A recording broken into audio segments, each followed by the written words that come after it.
Go ahead.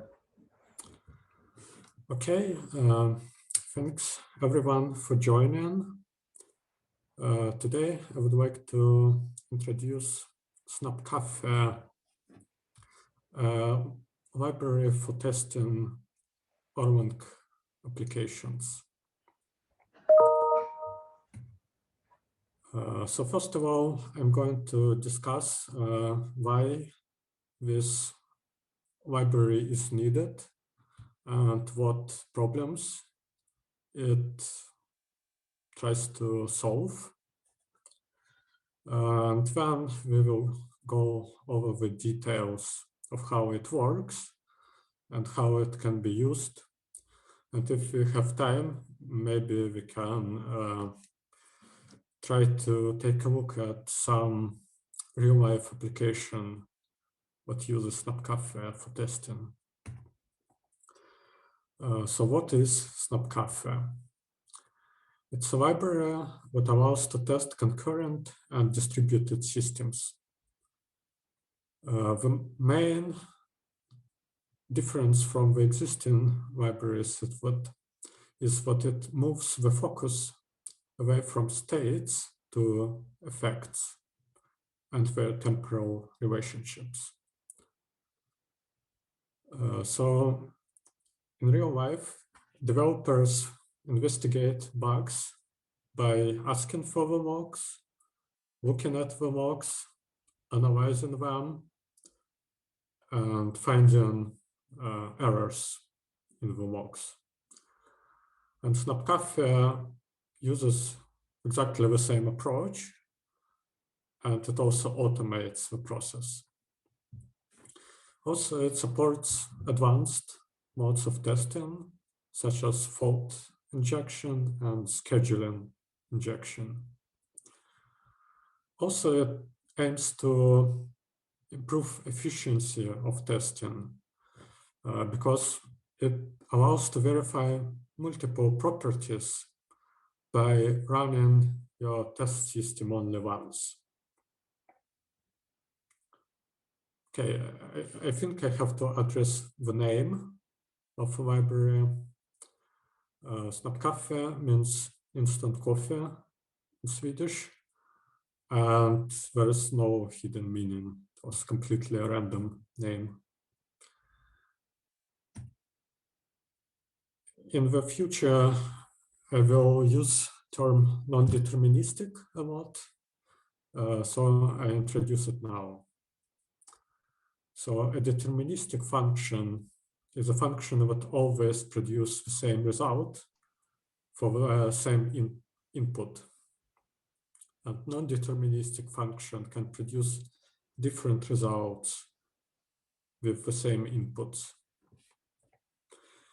And I would argue that most of real-life interesting systems are non-deterministic by their nature. Yeah, by the way, feel free to ask questions and interrupt me at any time. So why most real-life systems are non-deterministic? First of all, there are process scheduling. When you have concurrency or parallelism, you cannot predict how operating system or how Beam VM will schedule the processes. And sometimes when behavior depends on the process scheduling, it's considered a bug or a race condition, but oftentimes we allow some slack. We don't want to enforce certain order of events in our parallel system because that would be slow. So sometimes we have to deal with process scheduling somehow affecting the result of our program. Another source of non-determinism is fault tolerance. In a real-life system, we usually have something like a load balancer, and this load balancer takes care of And we have some sort of backend behind the load balancer, multiple instances of the servers. And load balancer connects the clients to a random node in the backend. But sometimes this backend node can fail, and then the connection will reset and the session will continue on another node. But this another node is not, in some cases, may not be absolutely in sync with the previous node. So when the system experiences a failover, state of session can change. So when we're talking fault-tolerant systems where a connection can be migrated from one server to another, we can also see some non-deterministic behavior, and it's considered okay. Again, we have network, which can lose packets or it can reorder packets.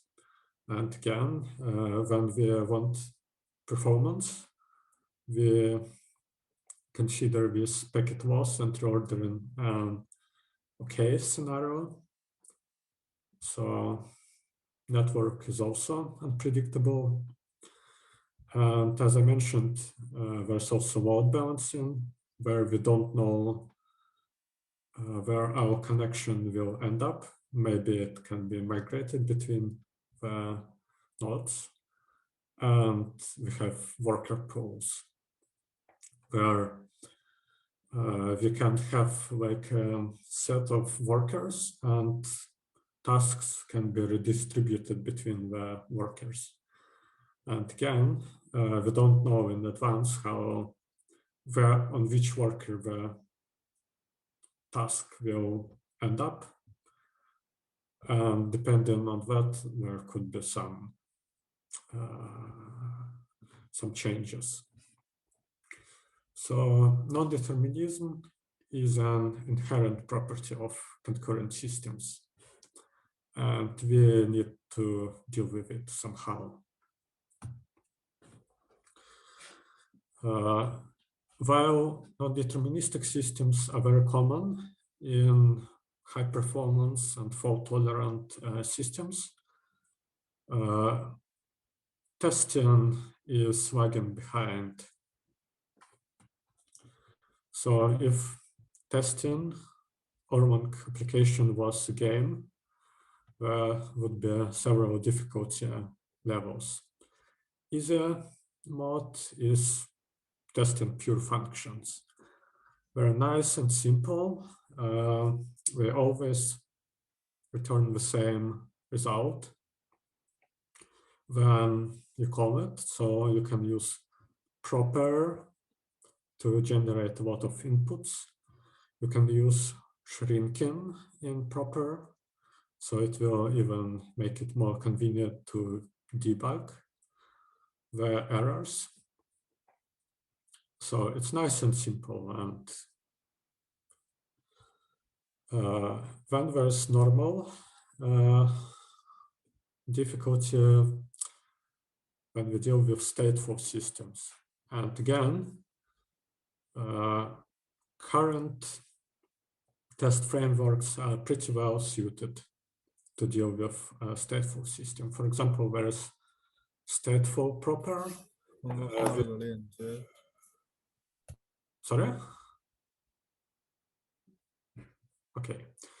So there's stateful proper, for example, which can deal with state machines and whatnot. But problems begin when we move to non-deterministic systems, which I would consider hard mode.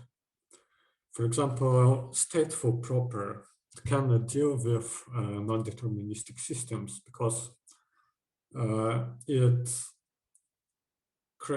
executes the system symbolically first when it runs the system, and it can only, and it expects the system to change the state in exact same way. Because, for example, execution of the system in the stateful proper test is done before you actually run any code. So you cannot affect this in the runtime. And finally, the nightmare difficulties when we're dealing with non-deterministic, fault-tolerant distributed systems. And a typical Erlang application, when it's assembled together, I mean, you have all the supervisor trees, you have Erlang applications, you have distributed messages going on over multiple Erlang nodes. That's basically an example of non-deterministic, fault-tolerant distributed system. So we deal with this all the time when we write Erlang, but testing of this whole thing assembled together is sometimes very difficult. So this is the problem that Snabbkaffe tries to address. Another problem of using like your traditional testing approach is management of the states. One of the biggest selling points of Erlang is that state is partitioned between the processes. Each process has an isolated state. And if some bug happens in one Erlang process, it does not affect the overall state of the system. Well, it can affect it, but you have to mess up like some persistent database. But overall, it is true that the state is partitioned. While this is great for eliminating concurrency bug and isolating failures, it also makes the system hard to analyze. Because oftentimes it's impossible to inspect state of a process. In some cases, it is possible. For example, when you use Gen server or Gen StateM or something like this, when you can inspect state of the system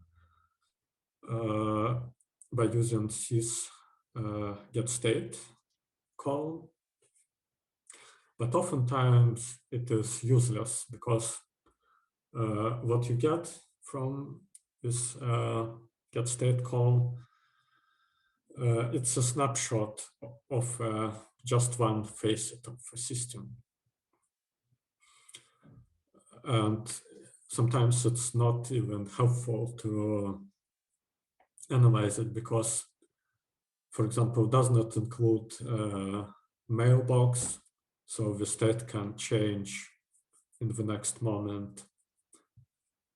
So not very often in the tests you can see this sysget state call. Also, tests of the system that rely on analyzing state of the system, they have to wait for a pretty long time until the system stabilizes. Not only it is slow because you need to wait sometimes for 10 seconds or 15 seconds until the system is stops moving, but it also limits how much you can analyze because some bugs can only appear when the system is in motion. For example, concurrency bugs. So analyzing the state is sometimes not very helpful. And finally, it is very common in Erlang to use asynchronous data processing patterns. such as job queues. And analyzing any kind of asynchronous data processing routines is extremely annoying using like traditional methods like common test or eUnit, because you have to usually what people do, they mock some call when they inject mocked function which sends a message to the test process, when they wait for this message in the test process and try to analyze it, and sometimes it times out. So the tests of such asynchronous processing routines are usually pretty ugly. Okay, so what solution Snabbkaffe offers?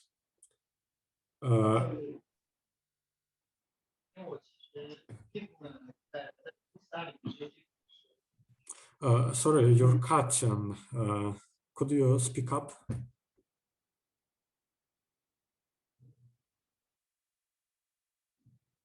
I don't hear anything. Sorry. Yeah, please continue. I think that's background noise, I guess. Okay. I thought there was a question.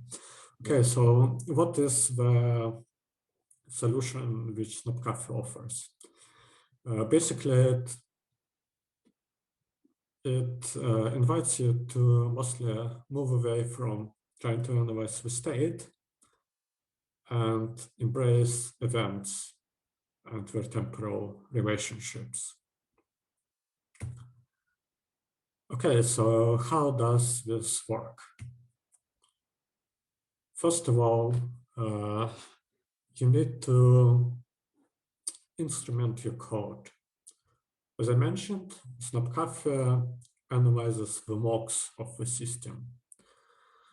So what you do is you basically replace all your regular mocks with a special macro called TP, or trace point.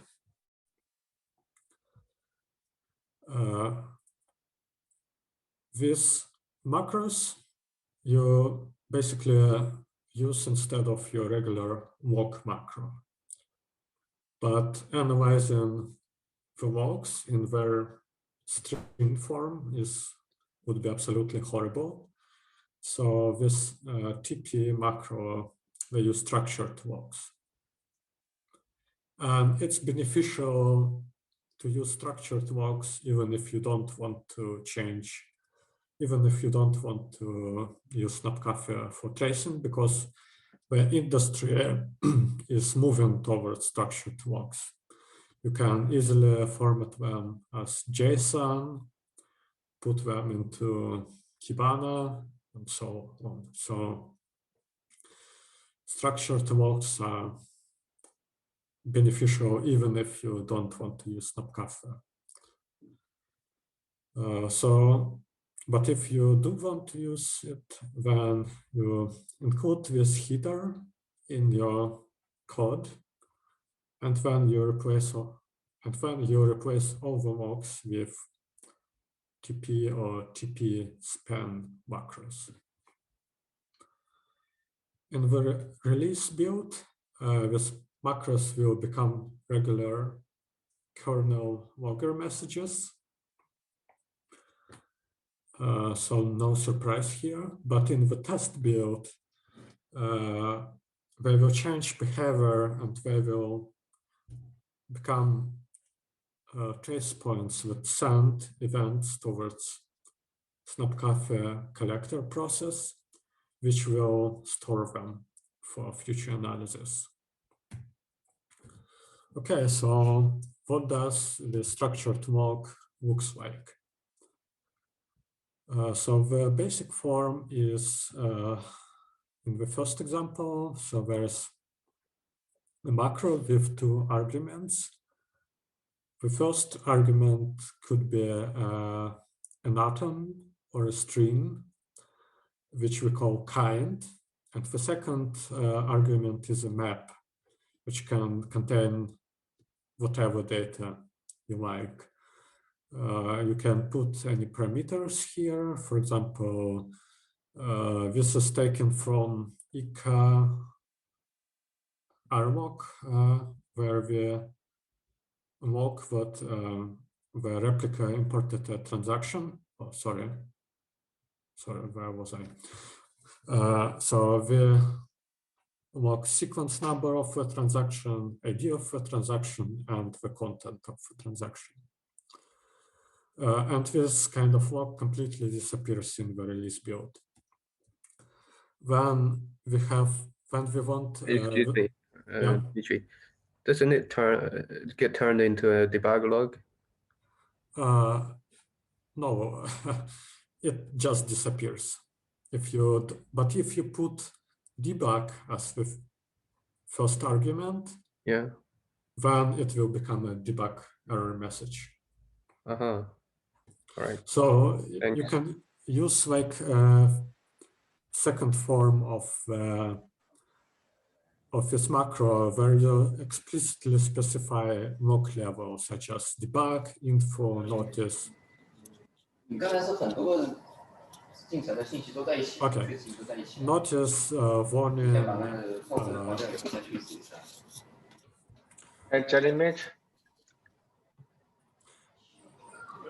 Hello, is anyone?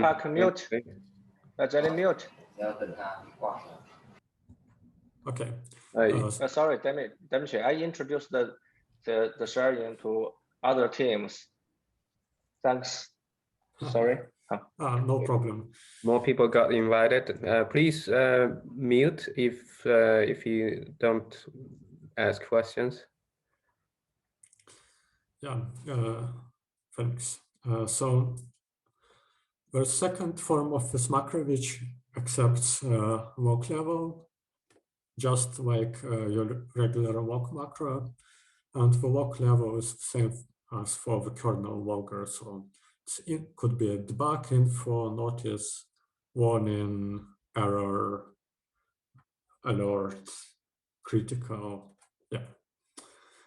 And the third form of this macro is called TP span, which emits two events when the system enters the code wrapped by this macro, and when the second event when it completes this code.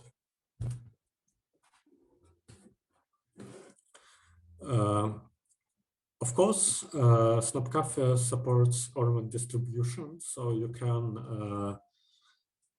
use tracing on common test Swift nodes. If you want to use it, you call Snabbkaffe forward trace on the common test master node, and you specify like ID of the worker nodes. And then all the trace events that happen on the remote node will be forwarded to the main node. And all features which I'm going to talk about later, like fault and scheduling injection, will work on the remote nodes also. One question which is often asked about Snabbkaffe: why not use Dbg Tracer or something like this?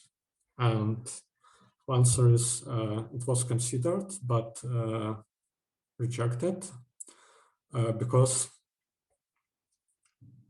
traces that are created like by Dbg, they are very tightly bound to the structure of the code. So when you refactor in the code, for example, renaming the function, it will change the traces significantly. If you restructure the code, like splitting something to a different function, again, it will change how the trace will look like, and we don't want this. Adding a new function argument, etc. It will all break the tests. So that's why we basically use lock messages as our basis for the trace events. Also, typically, the designers, they place lock messages in quote-unquote interesting places where something significant happens. And the reasoning is, if something is interesting for the humans to inspect in the logs, then it will be also interesting for the tests to inspect. Okay, so after you instrumented the code by replacing lock messages with TP macros, we can finally move to testing the code. Snabbkaffe proposes to split your test case into two stages. Run stage, where the system runs and emits the trace, and the check stage. After the system is stopped, the trace is collected. It can be validated against one or many spec functions. As I mentioned, this analysis runs offline, so you can run the system once and try and verify multiple properties in the check stage. This is done by using check trace macro, which comes in Snabbkaffe header.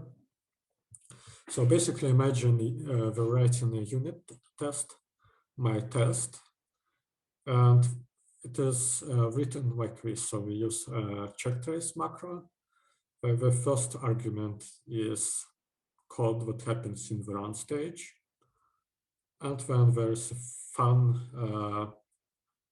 which runs the check stage.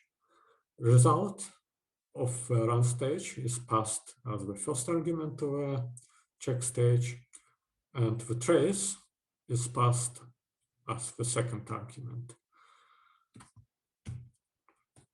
In the run stage, you can block execution of code until a certain event is emitted.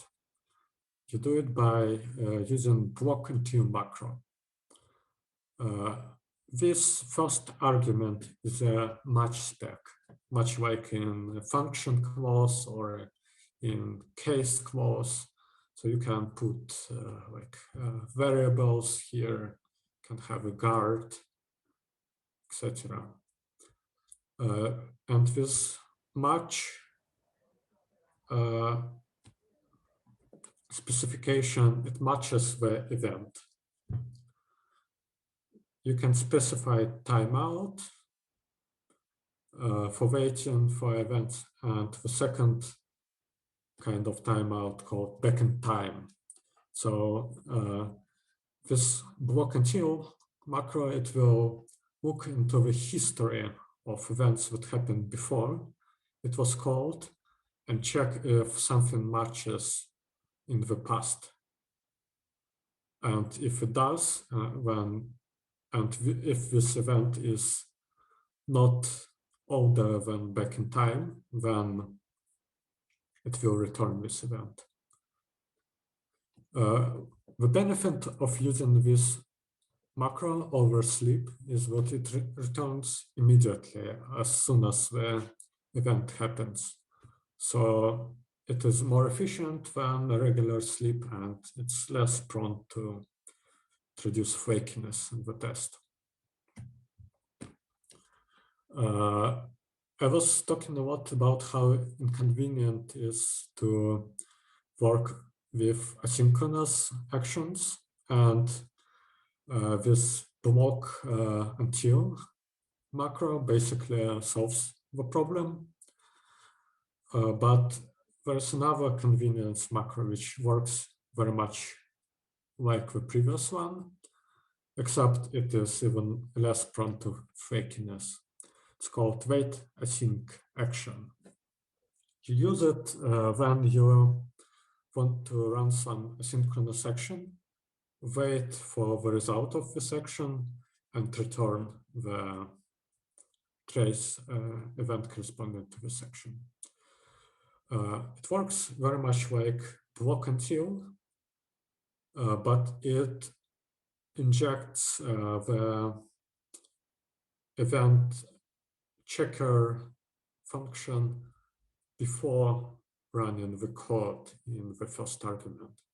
So this way you don't need to worry what event may happen in the past. So you don't need to use like back in time argument. Okay, which is recommended? It depends on what you want. So basically, in most cases, block until is sufficient, but under some circumstances, when, for example, you're in the run stage, you want to repeat, for example, some action multiple times. Mm-hmm. And this action is initiated by some code, which in this example is called send async request. And you don't want to tune like back in time parameter. You can use this function, this macro, sorry. Yeah, it's quite hard. It's quite hard to decide. Usually, like without Snabbkaffe, when you write some test cases like this, you add a sleep, and it's hard to tell how long to sleep usually.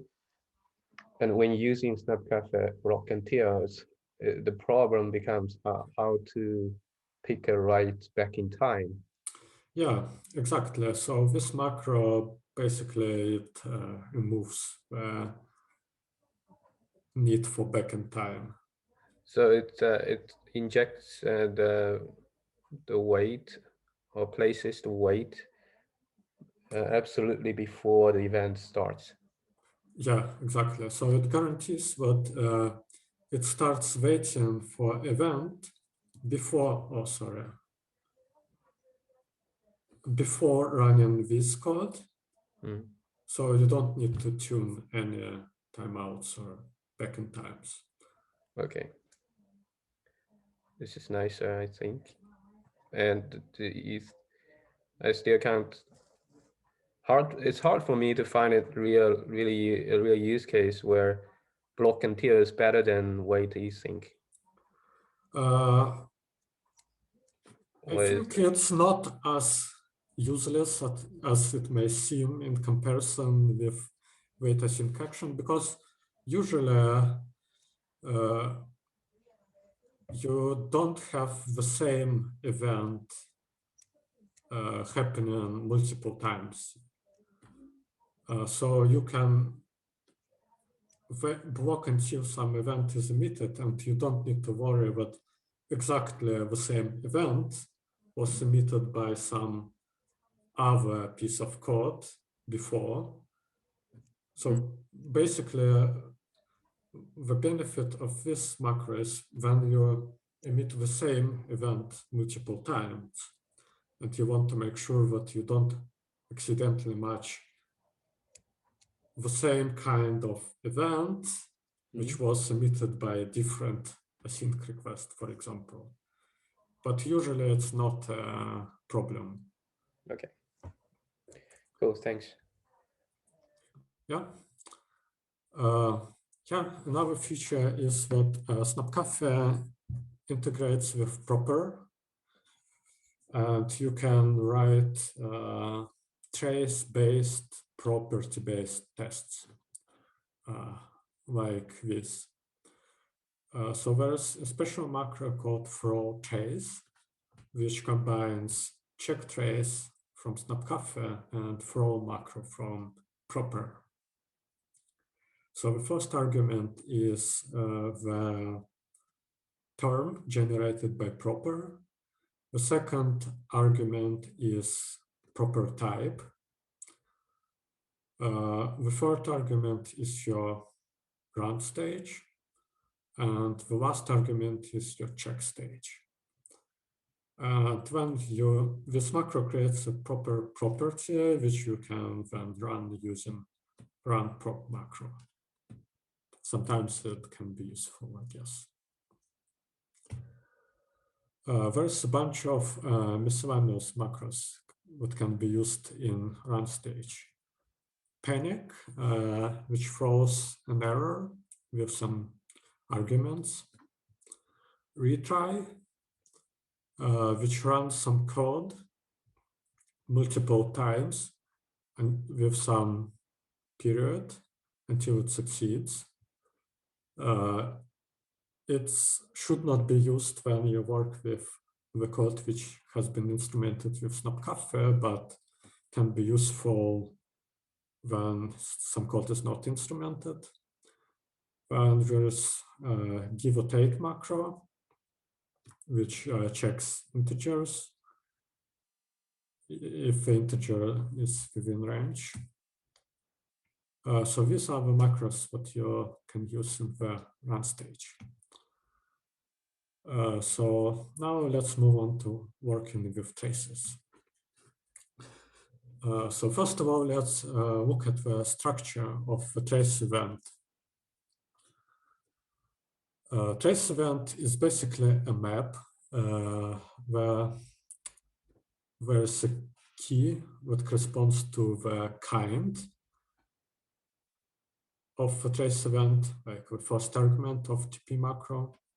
And there is a key that corresponds to the metadata of the event. And this metadata is very similar to the metadata of kernel logger logs. And you can even use logger set process metadata, and it will appear in SNK metadata field. So there's stuff like PIT, group leader, domain, node, timestamp, etc. And finally, all the other fields that you pass into TP macro, they appear here as keys. Hey, Dmitry. Yeah. One thing I noticed, because I used Snabbkaffe in BMQX code base for a few test cases, is that I use debug log level. The kind and the metadata are like printed to the logs, and well, kind should be printed to the logs, but metadata, I think it should be merged into the map. Yeah, exactly. Yeah. If it's not merged, then it's a bug, and you can. Yeah. What I mean is the kind. Is the kind is it more efficient to use? Because I sometimes I don't want the kind to be logged. Is there? Well, I think kind is useful to log because it basically allows you to distinguish the place where you emit the event from all the other places. Yeah, but usually the logger adds metadata like the file name and the line number in the logs. So kind of a so maybe we can have like a message instead. If kind is dedicated for matching and using an add term is for most performance, I guess. You can use a string as a kind if you want the log message to look nice, and it will be matched just as atom. So basically, the purpose of the kind, like in your regular logs, you can write okay, like some event happened, I received a message with parameters like blah, blah, blah. So instead of this one string message, you use kind. So kind could be, I received an MQTT message. Okay. Yeah, I understand. I'm just asking if it's possible. It makes sense to change the macro to, for example, use a kind always, like by default, but also accept a message field, which will be used logging, but kind is kind of dropped from the logging to, and only used for tracing, to match traces.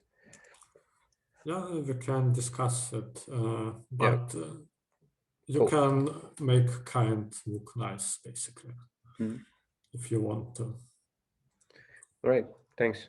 Let's continue.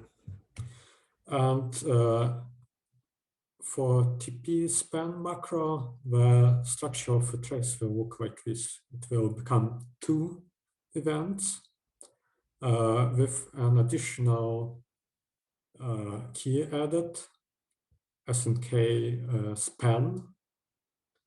For the first event, it will be an atom start, and the second event will be a tuple complete and the return value of code inside the span. Does it also sample the latency? Sorry? Does it also measure the latency? You can use it. I will give an example how to do it later. Okay, so the trace is basically a list of these maps, and you can use any regular Erlang function to work with this list. Like you can use list comprehensions, list filter, whatever. But Snabbkaffe has a few helpful macros for the simple tasks, like finding all the events of some kind or some kinds, finding events emitted from a certain domain or a certain node. These are the macros of kind, of domain, and of node. There's also like this event map can be pretty difficult to work with. And if you want to just look at values of certain field for event, you can use projection macro, which basically for each message, for each event in the trace, it extracts the value of some field. For example, if we have events with ID fields, projection ID will extract a list of IDs. And it can also have, and it can also work with multiple fields. But the most interesting application of Snabbkaffe is finding event correlations and pairs of events. My favorite Snabbkaffe macro is called strict causality, which verifies that for each event that matches quote unquote cause match specification, there is an event that matches quote unquote effect specification. So it works like this. There are 3 arguments. The first argument is match spec, which can have like variables, guards, whatever. And the second argument is also a match spec. And it matches the same variables that are bound in the first match spec. And the third argument is a trace. So looking at this example, what it does, it checks that for each event with kind message received and ID and a certain ID, there is an event called message processed with the same ID. So basically it checks that every message is processed. The return value of this macro is true if it matched some pair of events, false if it did not find any events, and it throws an exception if causality of event was violated. For example, if message was processed before it was received, or if message was never processed. Okay, does it return false when both events did not happen, or? It returns false when it did not find any pairs of events. For example, trace did not contain any. Okay. So none of them happens, then it's a false. Yeah, exactly. Okay, if if only one happened or happened in wrong order, then that's an exception, because that's not strict causality. Exactly. Okay. There is an additional extended form of this macro which supports guard as the third argument. Guard can be any element code with variables bound by the previous two match expressions. It can be used, for example, when you want to do some complicated matching of pairs of events. So in this example, suppose we're testing a base64 server, which receives a request and responds with a request encoded in base64.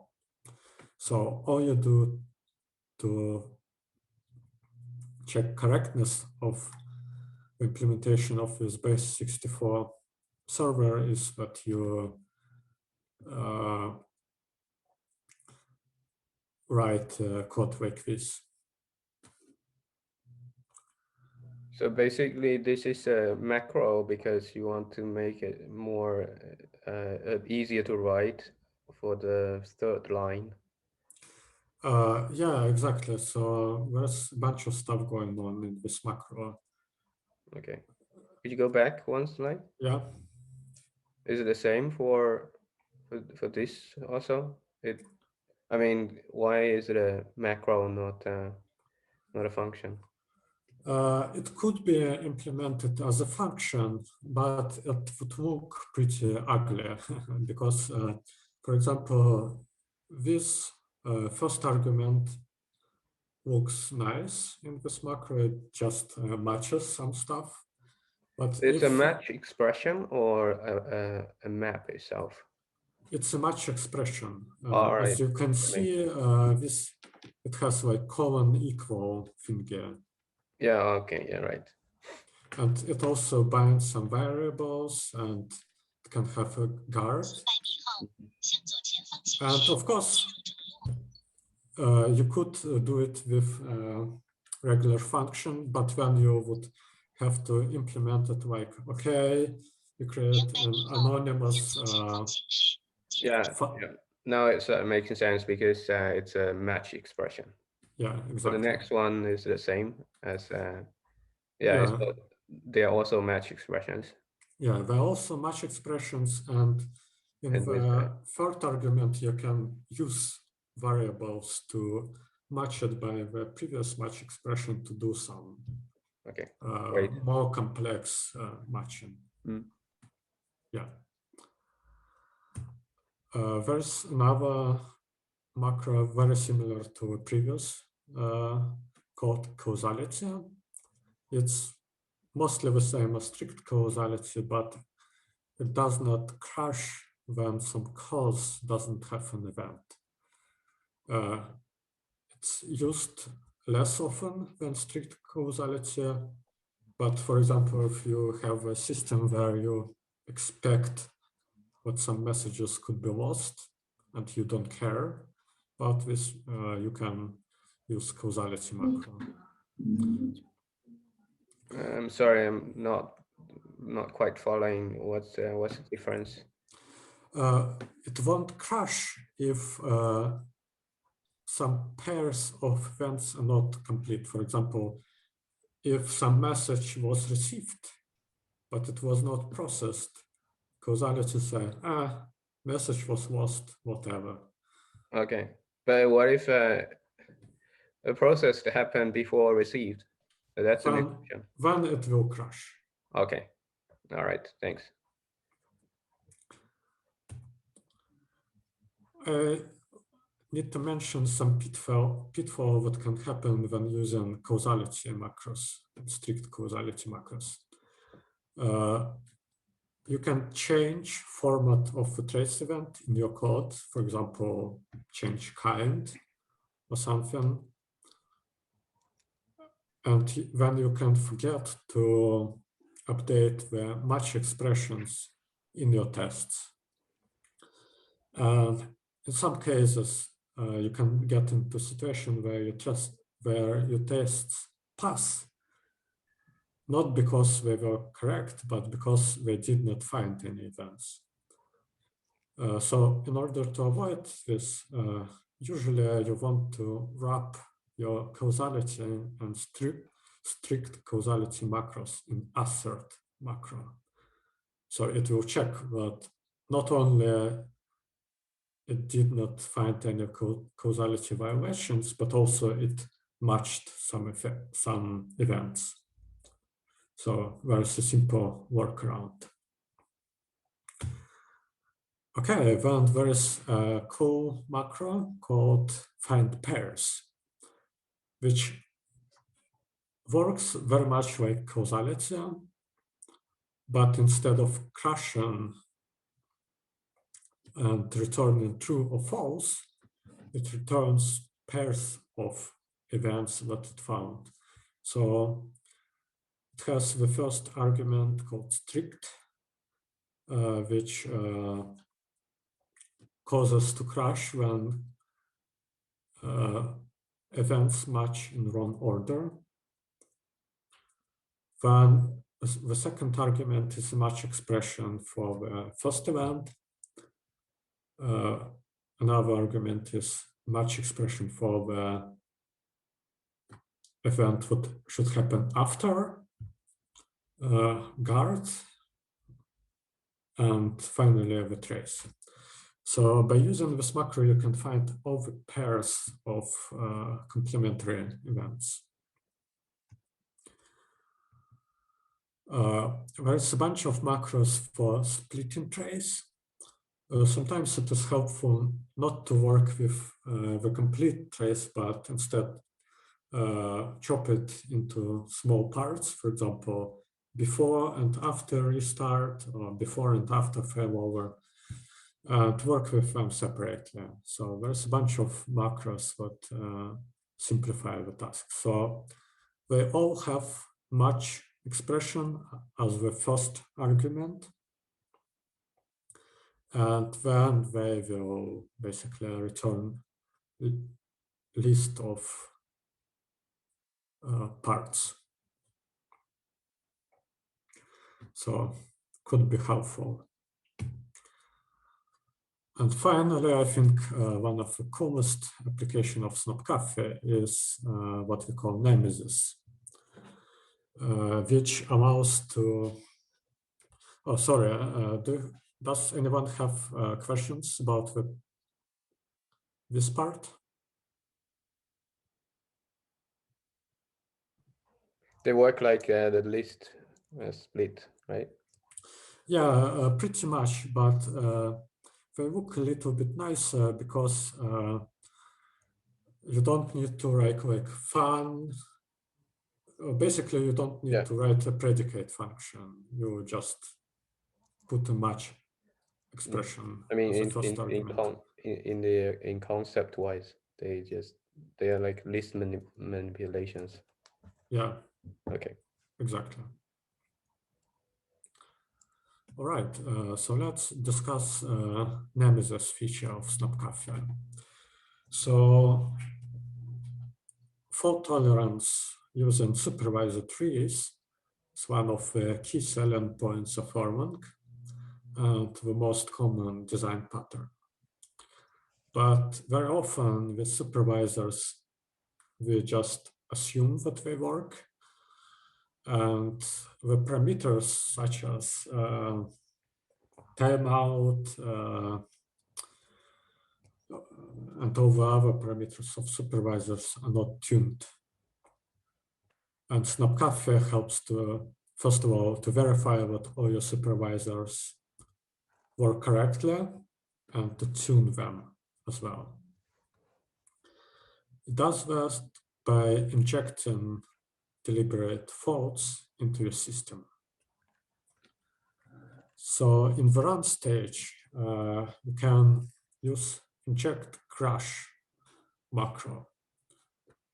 The first argument is again a match expression, which again matches events.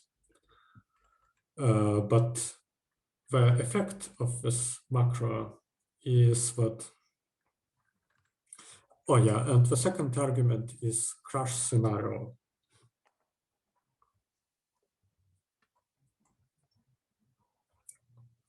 So the effect of this macro is in the run stage, when the system tries to emit an event that matches this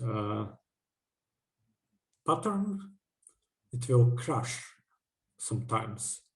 And how often and when it will crash is determined by this fault scenario thing. So there are several fault scenarios.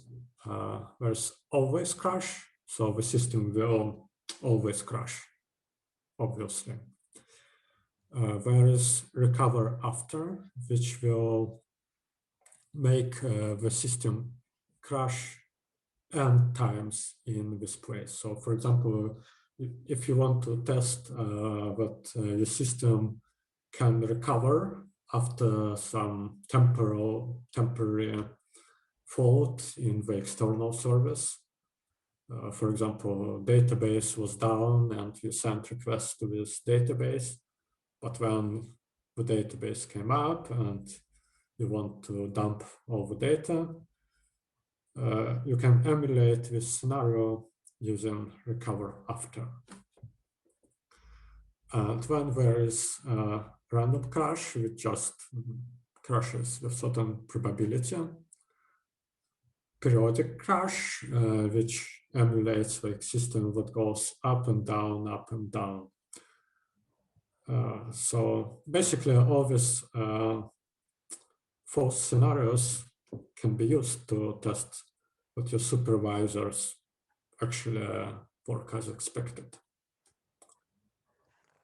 I have a question. Yeah.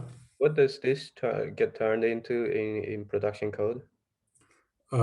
They just disappear. Obviously, if you don't want to inject crashes in production system. Okay, that's good. So for the first crash, no, it's a great idea. For the always crash, I have an idea that it's a great idea. Okay, continue. I have a comment actually. Yeah. For the first crash, quite often I have to write like an assertion and then Erlang error something. Without this, maybe we can use this instead, but it does not. Or maybe we can use TP, just regular choice point with an error level and then crash. Maybe we can introduce always crash with logging. Oh yeah, I forgot to mention that when this crash thing happens, there is also a special event emitted. No, I mean in production code, you need. It's nice. Sometimes it's nice to have a trace point turned into a logging. Oh yeah, we can discuss it Yeah, okay. Yeah, but this inject crash is not what you use in your code. It is something what you use in your test to inject crashes into your code, basically. Just to clarify. And finally, there's a feature to manipulate process scheduling. So you can force a certain ordering of events in your test.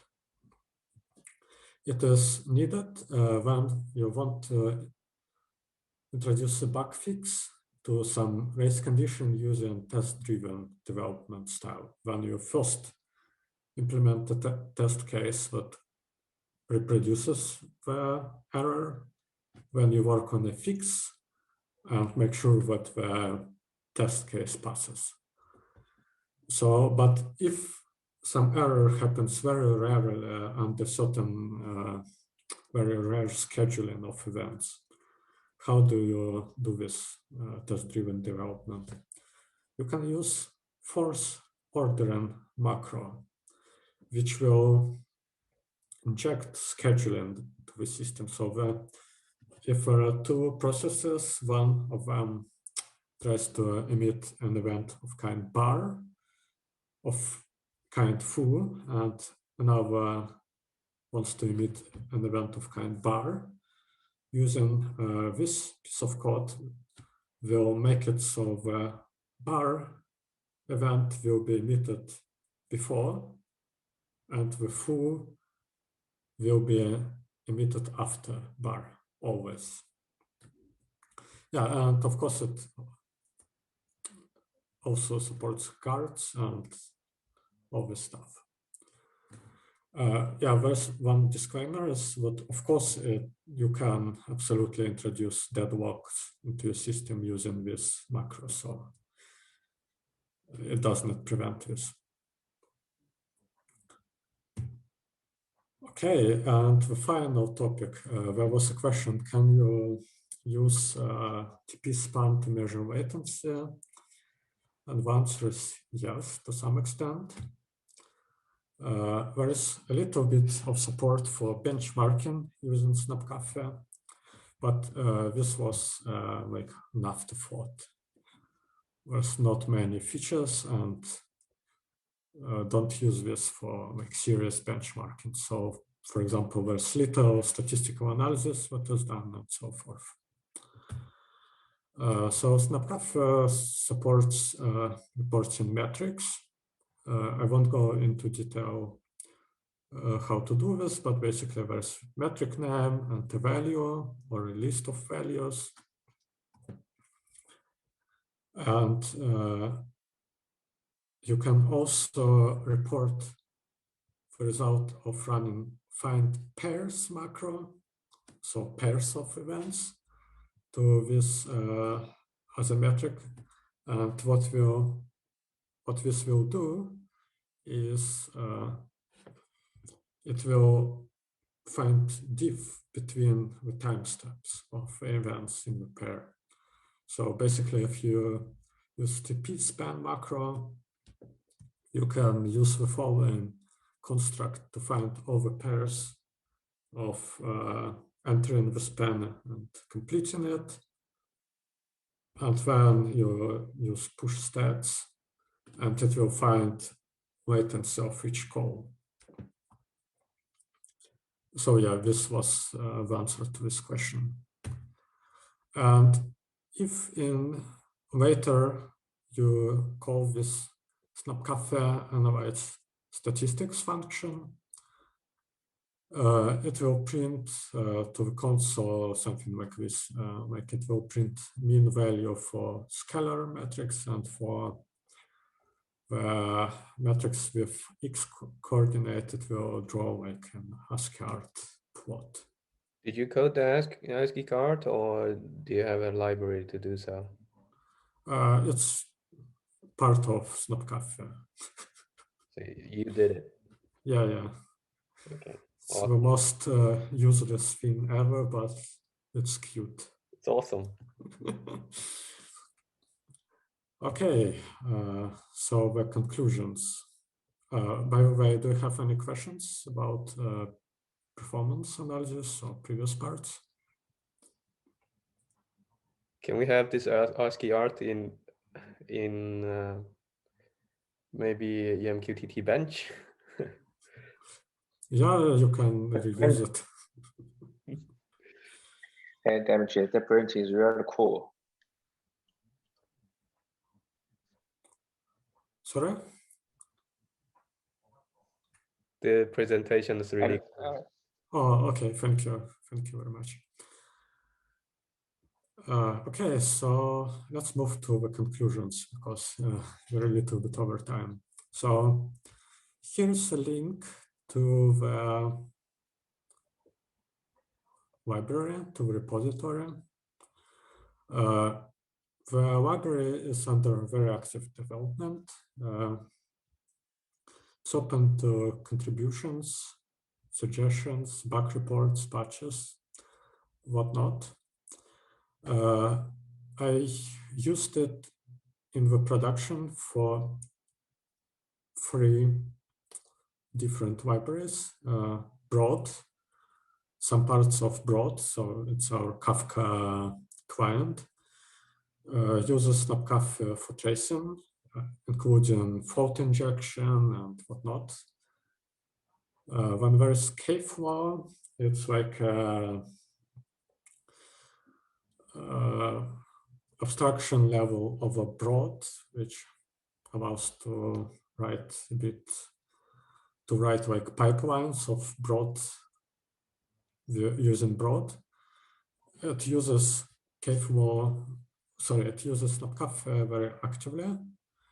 So you can take a look at test cases. Oh, sorry. Take a look at take a look at test cases in Kflow, and they all use Snabbkaffe to very big extent and use them as inspiration. And finally, I'm currently using Snabbkaffe for implementing asynchronous Ninja stuff in ICA. So I think you can add, it's not in your list, but I think it makes sense to add EMQ access in the list also. Oh yeah, You do it now. I can update the presentation after. Okay, yeah. I was hoping it gets into the recording. Okay, yeah, and also Stone started using it in EMQX as well. So yeah, basically these repositories, you can take a look at the tests there and use them as inspiration, and see how Snabbkaffe can be used, so forth. Okay, this is it. Questions, comments? I don't have any more questions. I've asked a lot. Thank you so much. The only comment I have is this is awesome. Yeah, thank you. We should use it more. Thank you very much. This is really a great sharing. Thanks. By the way, there is Snabbkaffe channel in Slack, in EMQX Slack, so feel free to ask any questions.